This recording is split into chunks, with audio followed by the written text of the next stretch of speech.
gives me the highest returns. There's this culture or practice of people always shopping for high returns.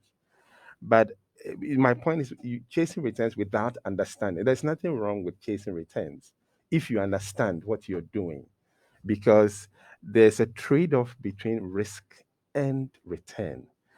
Anytime there's high return, it also means that there's high risk. Okay.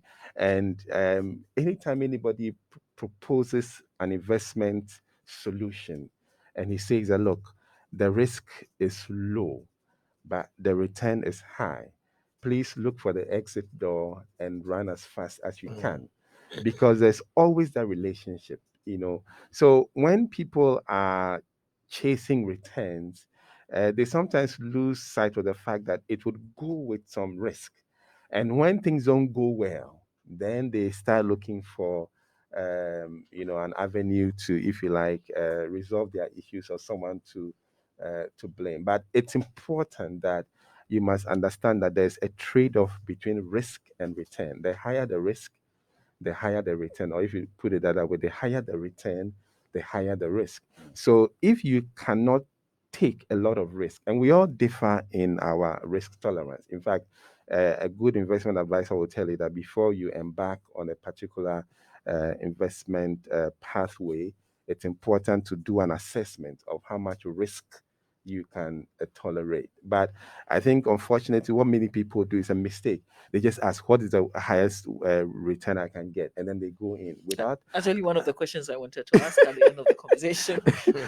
without understanding that there's that trade-off. And I really want to emphasize that there is a trade-off. The higher the return, the higher the risk. So if you can't deal with high risk, then you must be content to stay with if you like, low return.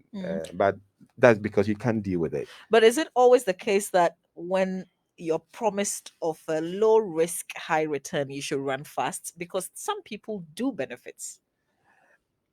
I mean, I would say that the principle is that once the return is high, because risk must be compensated for.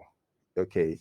If you are not taking a lot of risk, then you don't really have to be compensated. So anytime there's high compensation, that's high return, they may not be explicit about it, but there is a lot of risk.